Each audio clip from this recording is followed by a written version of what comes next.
الحمد لله رب العالمين والصلاة والسلام على سيد المرسلين وعلى آله وأصحابه أجمعين. Assalamu alaikum wa rahmatullahi wa barakatuh. Jazakumullah khairan for taking time out to watch our training on how to interact, manage and teach students with special education needs and disabilities. This training is presented by Khayr Academy in partnership with Taha Academy. Khayr Academy is an online institute who run free trainings and workshops for teachers and affordable courses for adults and children. For more information, you can email info@khayracademy.com or call message 074-020-88990. Taha Academy is a weekend and weekday Islamic school which runs in London. They also provide courses online and on site. If you want more information, you can email tahaacademy@outlook.com. Our instructor for this training is Maulana Zubair Mangera. He is a founding partner at Tuyoorul Jannah, the first special education needs and disabilities madrasa in England. Maulana graduated from Darul Uloom Bury in 2005. Thereafter, he has been serving the community in many different ways for the past 2 decades. He also serves as a social worker, special education needs and disabilities officer, and has been working for the learning, disability and autism team. We are fortunate to have Maulana with us. He has taken time out of his busy schedule. May Allah subhanahu wa ta'ala bless him and his family, accept his efforts, and take him from strength to strength. Ameen ya Rabbil Alameen. I'll be passing over to Maulana, inshallah. Jazakallah khair, Maulana Junaid. Okay, my name is Maulana Zubair Mangera. I'm a co-founder of Madrasa Tuyoorul Jannah. Madrasa Tuyoorul Jannah was the first special education needs madrasa in the UK. Just give a little bit of context and background about our madrasa. We started in 2007, and the inspiration behind the madrasa was my own brother-in-law who has special needs. He has a disability called microcephaly.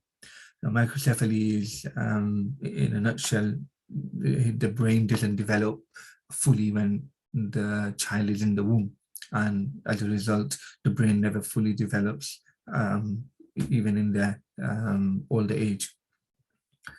So Talha was in mainstream madrasas like any other child, and from my perspective, what happened was he was neglected, and it was when I was in his class, I was doing cover work, and I asked, okay, what does Talha do? And it was just like, oh, he's disabled, he doesn't do anything. That was the response I got.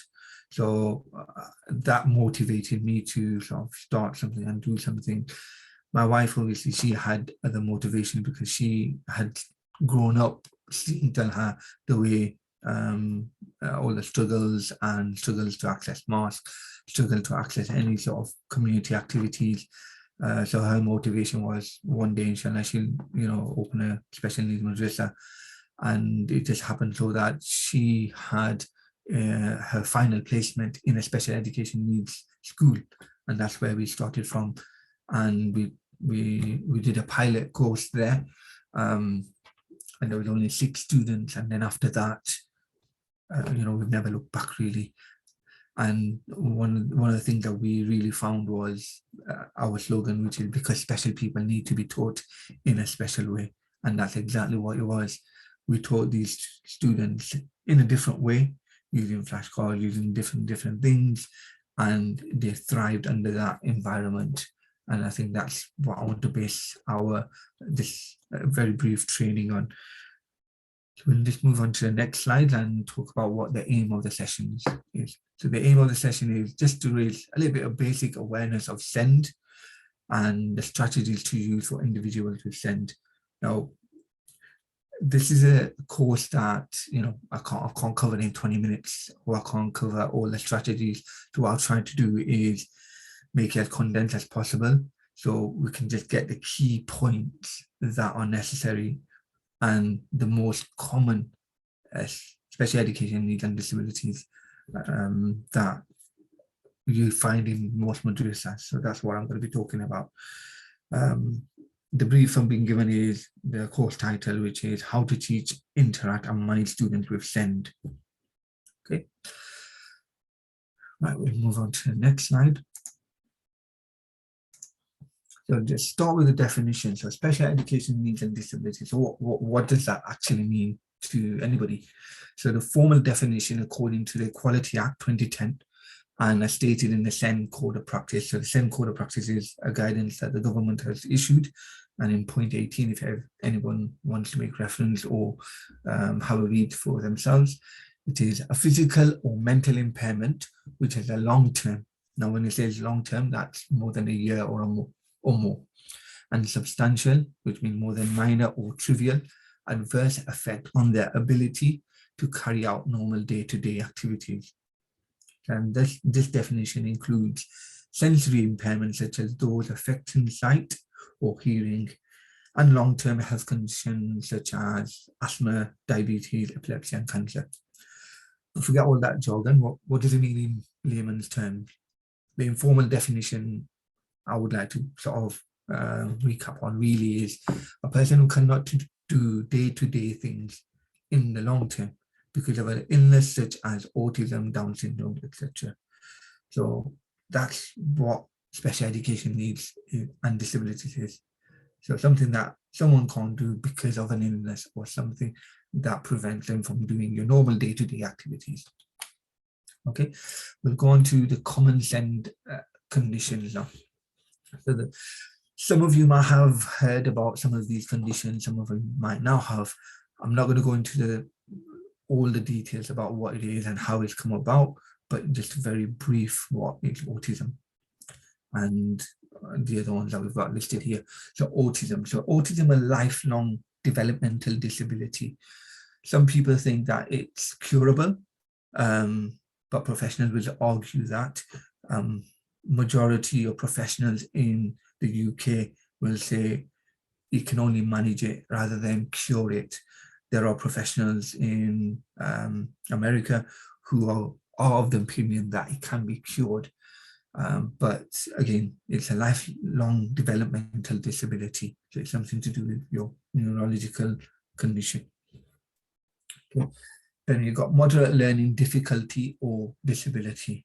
Now, the words MLD are always something that most people may have come across, or when it's abbreviated, it's MLD. Now, sometimes that can mean moderate learning difficulty or disability.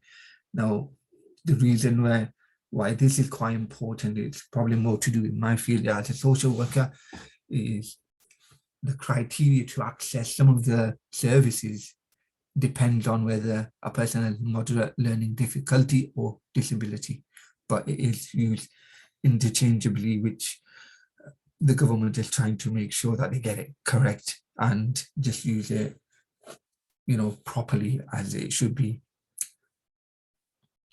Then the next one is ADHD, attention deficit hyperactivity disorder. Again, this is a very common one, and this is probably the most common, I would say, in our madrasa settings, where you have a child who's struggling to pay attention, and he's very active. He's always interrupting, or he's doing things and always saying, or not paying attention, or difficulty concentrating on the task at hand. So that's ADHD. Again, we're going to come on to a little bit of how that can be addressed or what strategies can be used. Next one is dyslexia. Now, dyslexia is difficulty with processing and impact on language acquisition, which then has a knock-on effect with reading. So our students in madrasa, if they've got dyslexia, they're going to struggle to differentiate between the letter ba and letter ta, letter to, letter ro, certain things like that. When they're joining letters, they may struggle with it. So these are some things that, a sign that someone had dyslexia. It is usually diagnosed, and if you've got a good SEN core in your school, then they will be able to diagnose that, or at least put measures in place and get the relevant people involved to get a diagnosis. However, a lot of students don't actually get diagnosed and, go through majority of their madrasa life without getting a formal diagnosis. we actually do have a student who's got dyslexia. He's been going through the process or been looking at getting a diagnosis since 5 years at least. Now he's been moved around from mosque to mosque, been chucked out of several mosques, and it's just because he's got dyslexia and all these mosques didn't know how to deal with it or what to do. Okay. One point I want to make here is all the strategies that we're going to cover today that I've purposefully designed in such a way that they can all be used for all the conditions that I've mentioned here and other conditions as well. Okay, we'll move on to the next one. So all the strategies can benefit both neurotypical and SEND students. So in the previous slide, I talked about neurotypical. Neurotypical in our words would be normal students. I don't like to use the word normal because what is normal? Normal is a person with SEND. They would say that's their normal. So I'm not going to use the word normal. It's neurotypical, which is the correct terminology to be used. Okay, pedagogical strategies. So to support learners with autism, what is it that we would need to do? So first of all, the most important thing you do is use the pupil name before giving instructions, e.g. Muhammad, good sitting please. So the reason you do that is when you get the attention. So a child with autism or even an adult with autism, so one of my favorite slides in the autism training that we deliver is where there's a picture of a person and there's another person asking him, how are you? And this person with autism, he responds and there's almost like a mind map saying all the things that will go through his head. So he'll say, okay, how do I answer this? What's his appearance? What's his gestures like? What's his facial appearance? What is he thinking? Is he asking me about this? Or how do I use language like this? Or do I use hand movement? Do I not use hand movement? Do I touch him? Do I not touch him? All these things go through his mind. So what we take for granted, like when me and just say Maulana, we're having a conversation, we don't necessarily think about a lot of these things that, it's inappropriate to stand right in front of someone face to face. We know that already. That's something that we know that this shouldn't be done. A person with autism would not necessarily have this understanding. They won't have the social cues or they won't have the social understanding. Again, that's something which I don't want to go into too much detail, but these are a triad of impairments that it's referred to.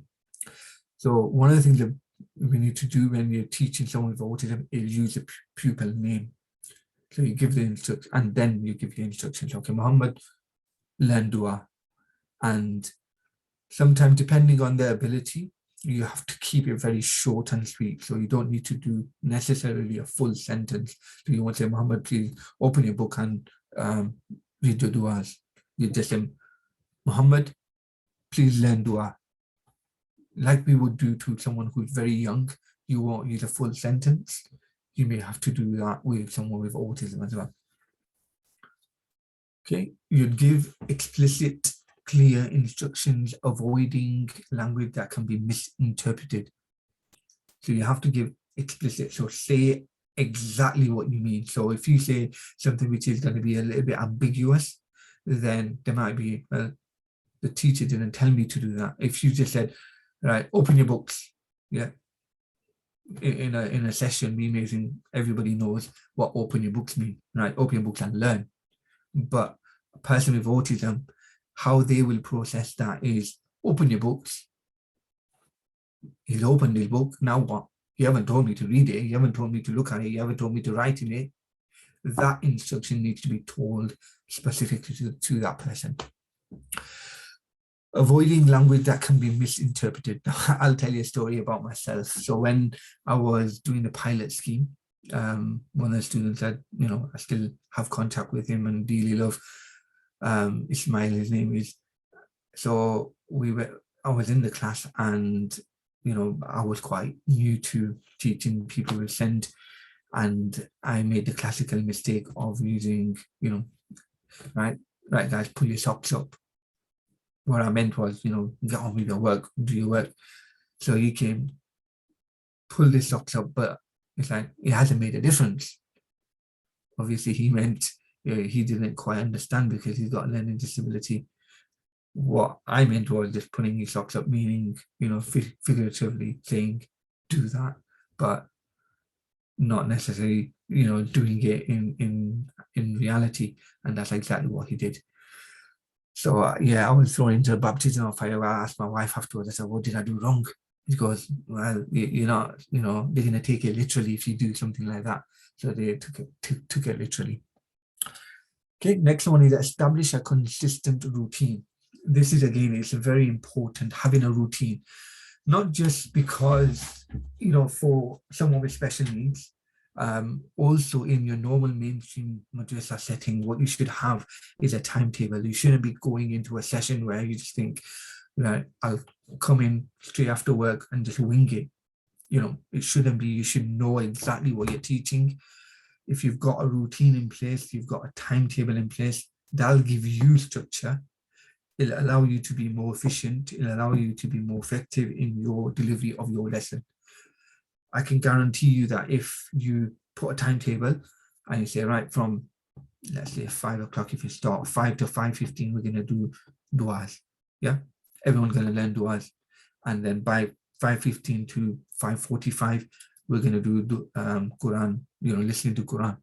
And then, 5:45 to 6:15, we're going to do Quran sabak, yeah, or however people do it, yeah. The benefit of that is everybody knows exactly when to do it, and the length of time. The length of time is very important because a neurotypical child will their concentration span is about 20 minutes, say, at the most, right?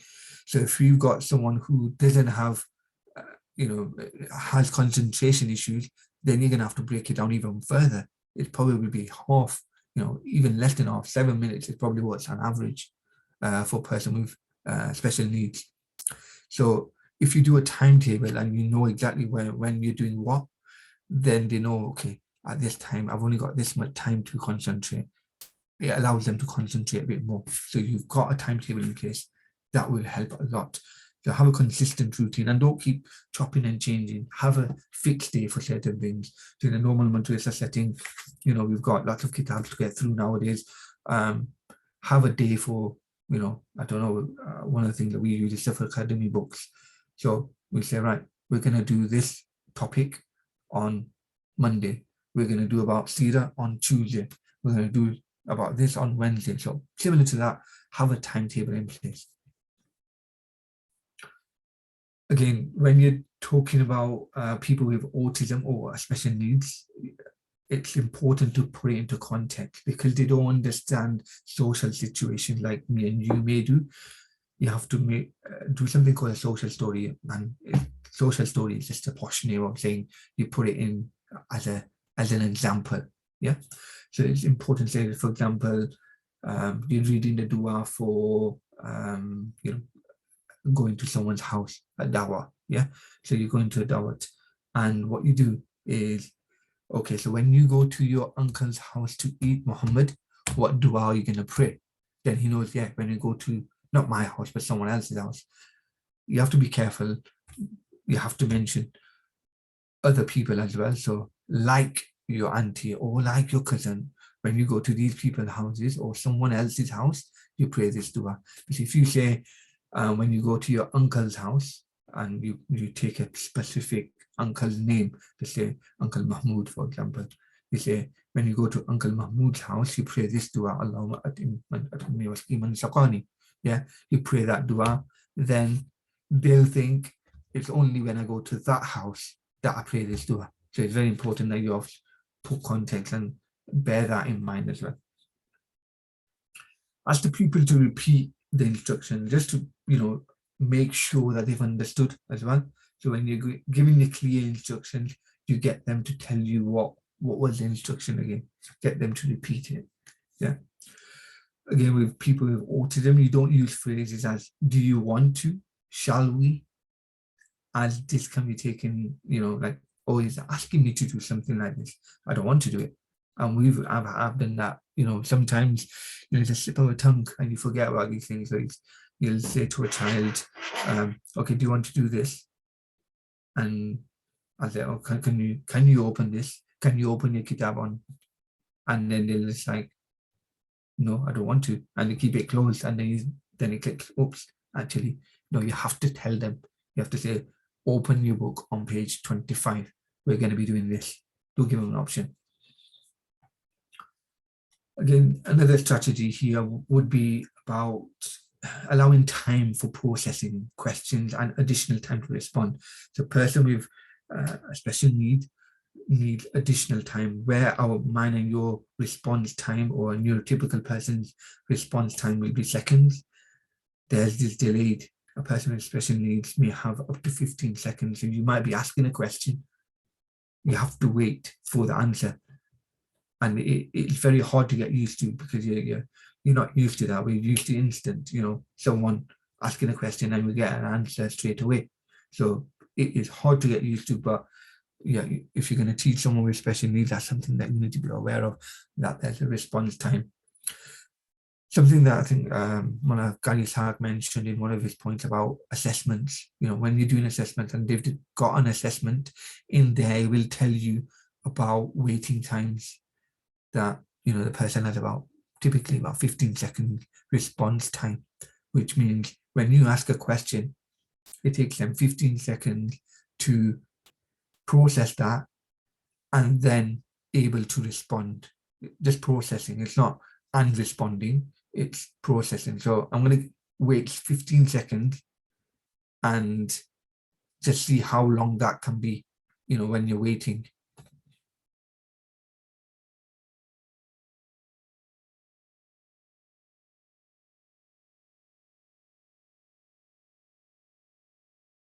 It seems like a long time, yeah. So 15 seconds when you're asking someone, yes, it does seem like a long time, but it's important that you allow that student the correct amount of processing time. Okay, we'll move on to the next slide. So this is to do with supporting learners with MLD, so moderate learning difficulty or disability. Again, just as a recap, all of these strategies can be used for any of the disabilities that we mentioned and others as well. And they can also be used for your neurotypical children and probably work even better, actually. So we've got repetition. Now, it's very simple to do in repetition in madrasa setting. A lot of people say, oh, we haven't got time to repeat, a sabak that we've already gone through. You just do a very quick recap, 5 minutes. So if let's just say you've done a topic about Musa alayhi salam, just the key points of that story, you do a recap and ask the whole class, right? So what was Musa alayhi salam's, where did he go? Where did he live? All the key points, that what did he do? Who was the oppressor? All these kind of things. So you just ask the very, very important questions and you do a repetition. So you've repeated previous sabak and then you move on. So you know that they've listened and it's a repeat. Again, the next topic might be about Ibrahim alayhi salam, for example. So that when you're doing Ibrahim alayhi salam, you'd recap Musa alayhi salam story and Ibrahim alayhi salam story. And if you then talk about the Prophet sallallahu alaihi wasallam, then you can do a recap of the 2 lessons that you've done before. So you talk about Musa alayhi salam, you talk about Ibrahim alayhi salam, all the key points. You've got your repetition there. And then you start with your new sabak or whatever it is. Similarly, in Quran as well, you can do that. You don't need to necessarily just always go in full order. You don't need to do the whole sabak, but if you know, right, these are certain parts that a lot of the students were getting wrong, right? Can you just quickly play this ayah for me? And you've done a bit of repetition. Again with surah as well. So if you're doing surah, get them to do the last surah that they've done as well. That way you'll always keep on top of the repetition as well. Encourage active participation rather than passive listening. So get them to engage, get them to say things, get them to answer questions. Don't just be one of those kind of teachers where you just sit back and just talk and they have to listen. it gets boring. It gets boring for you, it gets boring for them. Yeah. Remember as a kid, when we were kids, you know, which ones can we remember the most? It's the ones which were most engaging. You know, the teachers who actually kept engaged with us, the ones where we just had to sit there listening to them. I can guarantee nobody remembers those lessons. I don't remember them. Yeah. So it's important, be active participation, get them to engage with you. Use visuals to aid understanding and recall. So an example of that might be, you know, visuals that we use one of the kitabs that we use is Child's Gift. In there's pictures where, so for example, going to the toilet, so it's got a visual there, yeah, of going to the toilet. So if you're going to do that, put that visual up so they know they can relate to it. It's something that your brain links with. And people with special needs need visual aids, so they may not be able to necessarily read the Arabic writing, but they see the picture and they, oh, that's a toilet sign. That means toilet dua. Then they can pray and they remember it that way. So anything that might, you know, enhance visual learning, which can be, you know, graphs, the way the the work is presented, the way the sabak is presented. It doesn't necessarily have to be from a book. You can put the same thing in a different format on a board, on a whiteboard, on an interactive whiteboard. If you've got one, you know, use those kind of things, get them to come out, write on it. One of the things that I tend to do a lot is when I've got a whiteboard or interactive whiteboard, I'll just write the letters. So let's just say I'm teaching Arabic letters, balaga. Yeah. So I'll write bala and ga as letters, but the harkat, you know, the fatah, kasra, dhamma, or zabal pesh, whatever you guys use, that I'll get them to come out and say, right, on the ba, put a fatah, put a zabar on the lam, put a fatah, you know, like that. So you get them to do it, and that way they're participating and they're also engaged, and it'll keep things a bit fun. That's what you have to do. Okay, next one we're going to talk about is to support learners with ADHD. Okay, again, like I mentioned before, this is one which is quite common in normal madrasas. It's not always that it's going to be, you know, these are strategies that are going to work, but this is something that you can try and see whether they work, and it's about minimizing, you know, the disruption to the class, really. So to support learners with ADHD, consider seating planning carefully. So where the child sits is very important. Make sure they're not sitting next to a door. So obviously if you're sitting next to a door, the child's got ADHD, his attention's not there, or her attention's not there. Anybody going past, he's going to pull their jubba, he's going to pull their, you know, he's going to have a tug at their pants, or, you know, pinch them or something like that. Yeah. So what you need to do is make sure that that's not happening. So they can't be in the sight, or he's away from the door. If he's next to the door, then these things can happen. Or even if he's concentrated, he's praying his sabak, but because someone gone past him, he gets put off his stride, and then he starts thinking, oh, who was that? What was that? And he's distracted. Now, sometimes about the seating planning, it's not necessarily, you know, you have to have him sit next to you. That is a good strategy. It is used, but sometimes having someone who is of high ability, so they can then model their behavior, model what's the correct behavior, model the good sabak, or model where they get stuck. They can help each other. Yeah, so always consider those kind of things as well. They've got people next to them who are working at a higher level, so then they've got that additional support without them feeling like, oh, I'm being focused on, or, you know, I've had to sit next to the monster, or I've to sit next to the teacher because I'm naughty. Yeah, this way you're sort of doing it discreetly, and their confidence doesn't get dented. You know, their self-esteem, you're preserving that. These are quite these are signs that are that develop in people with ADHD, and there's lots of research done around, the mental effects of ADHD on children and social emotional impact, and etc., etc. But again, these are something that when we're doing it this way, you put them next to someone, then you're working on that, without thinking about it. Building movement time. So movement time, when I mean movement time, someone with ADHD typically will need to move up and down, go here and there, go there, can't sit still. Yeah. So if, you have a system where, the register needs to be given to the head teacher, give that child the register and say, oh, Muhammad, go and give the register to the head teacher, or go get me some water. Build it in such a way that you've got some movement time, and he's not sitting there for long periods of time. I know sometimes it's not practical, but where you can, just maybe get the class to stand for 10 seconds or so and just, get freshen up. They do these gym exercises as well in schools. You may have seen it, that they do little sort of exercises to jump up and down and stuff, and then get them to sit back down. That's movement time as well. So something similar to that. Use appropriate reward sanction system. So that's very important. Again, not just for people with learning disabilities, but even with neurotypical children. Everyone loves reward.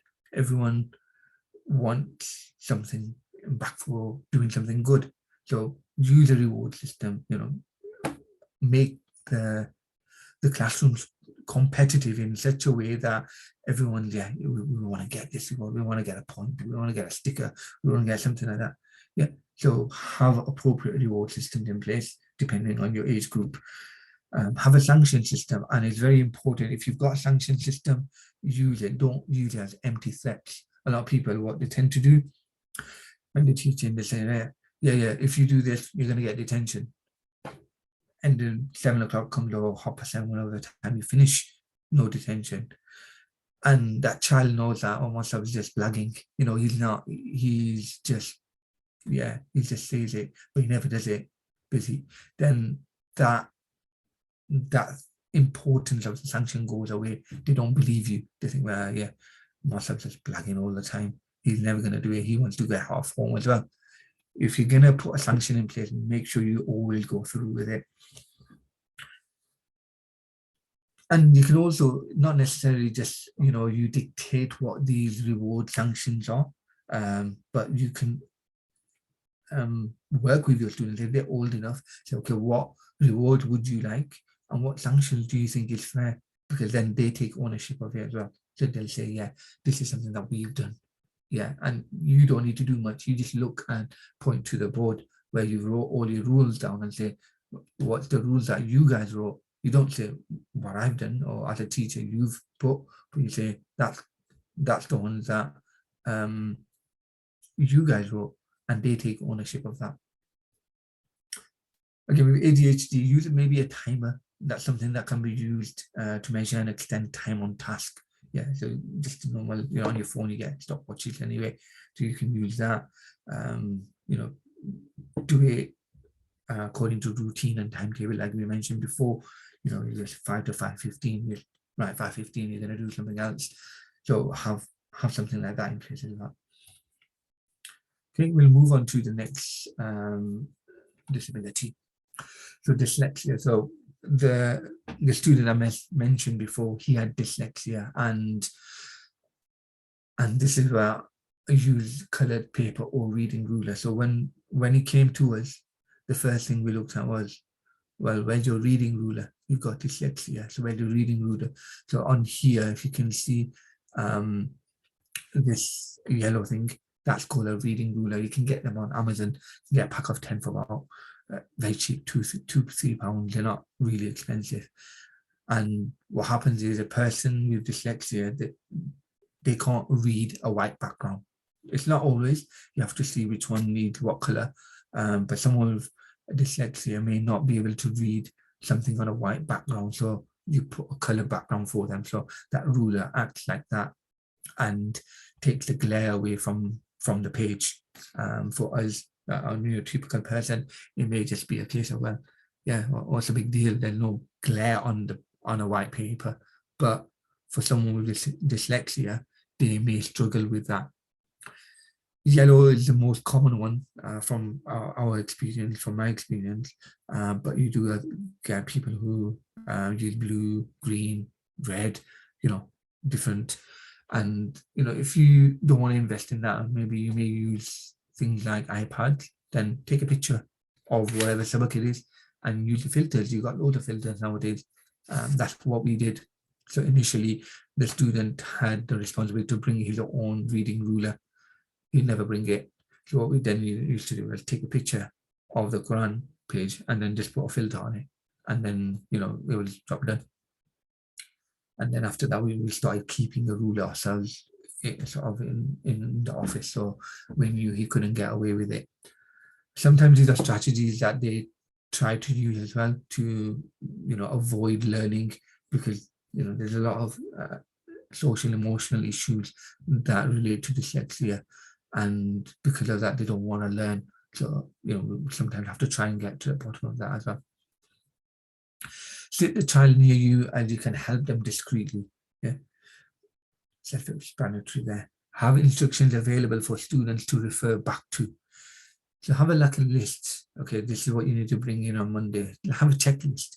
So checklists are really good for people with dyslexia. They can just go through it and just tick, tick, tick, tick. I've done that, done that, done that. No, I've not done that. So it may be to almost that detail where you say to them, this is the time you need to leave from home. So one of the students that we've got who has dyslexia, and part of his condition is because timing is a problem. So we say to him that you need to be here for 10 to 5. Our classes start later, but we give him like almost 10 minutes earlier start.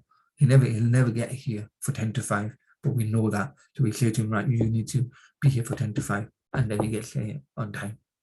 So giving those kind of allowances as well. Okay, we'll move on to the next one, which is, sorry, yeah, that's it. I think, yeah, so those are some of the conditions that we are most common in madrasa settings, and I want to just give you a few strategies for them. They can all be used for normal, normal classes, neurotypical children and adults. Remember, this is not just for children, it's also for adults. When they get into adulthood, they have the same difficulties. We have children and adults in our madrasa. We have the eldest we have is 43 at the moment. He'll turn 44 very soon, but he's 43 years old, so that learning never stops for them. Yeah, and they'll always have these deficiencies, so they need to learn at a slower pace. So that's something that is important. Now, again, like I said before, we do a training package. We do a full comprehensive training package on SEND awareness training for madrasa teachers. You can contact us if you're interested in something. I'll get Maulana to send out a form where if you're interested in a particular area, then we can see if we can hold a training program in a region. We have done quite a few up and down the country, trained quite a lot, Moscow. But if there's anything in particular you want to, you can make a note on that, on the form that inshallah we'll try and circulate. And our contact details are there, so the email address is there, and my number is the first one. If there's any females, they want to talk to my wife, then the second number is her number.